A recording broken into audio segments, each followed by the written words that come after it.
Here's the rewritten story. 15-year-old Nadine found herself alone at home one evening.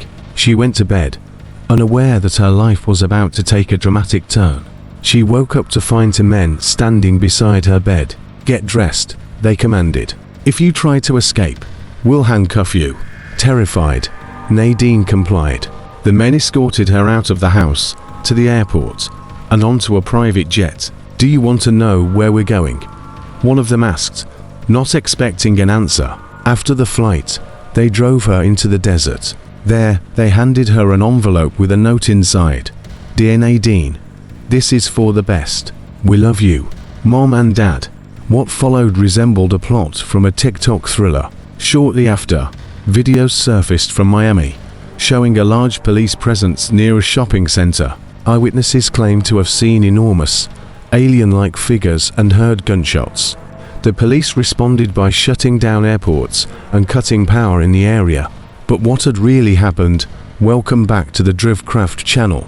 Today, we'll discuss an unusual and disturbing story. It's winter now, but let's talk about summer camps.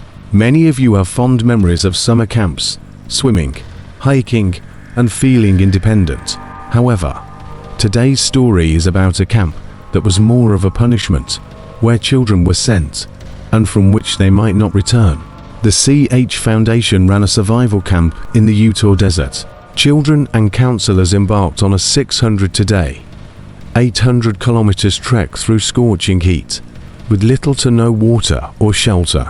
This was where Nadine ended up after being kidnapped. Parents paid large sums for this, hoping it would reform their children. The camp's conditions were brutal from the start. Children were yelled at from the first night. Parents had signed away their rights to make claims against the camp.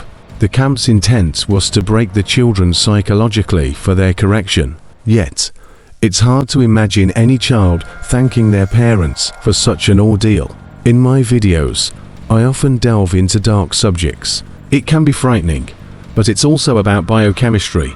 Danger triggers the release of endorphins. When the danger is on a screen or in headphones, we can experience it without real threat. However, everyday anxieties come from real-life stresses like work, school, and emotional strain. Therapy can be a helpful tool in managing this.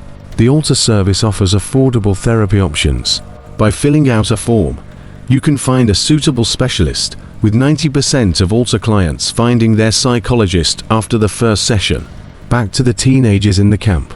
They endured beatings, were tied to trees, and dragged along the ground. They slept on bare earth without tents or mattresses and lacked basic amenities like toilets and showers.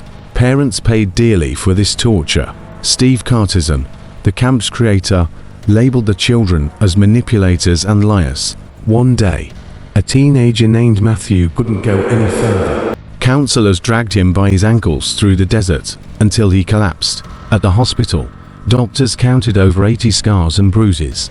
The sheriff, summoned by the doctors, was appalled. Following such incidents, parents and officials filed numerous complaints.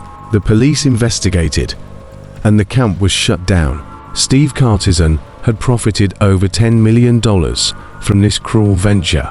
His wife, however, saw no wrong in it, as he had bought a large house and a Lamborghini. On June 27, 1990, the police called Cartisan. A girl from the camp was being rushed to the hospital. She had only been there for 3 days, walked 8 kilometers through the desert, and collapsed from heat and dehydration. She wasn't physically prepared and died. The camp closed after her death, but Cartisan persisted.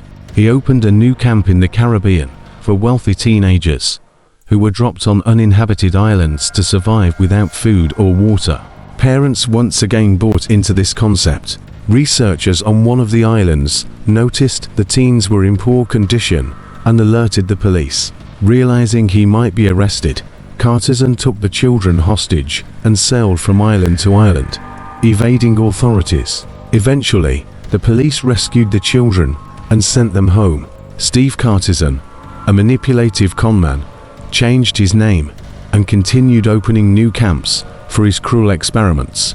This is the dark tale of a survival camp in the Utah desert and its creator. Take care of your children and beware of those who promise miraculous corrections for a hefty price.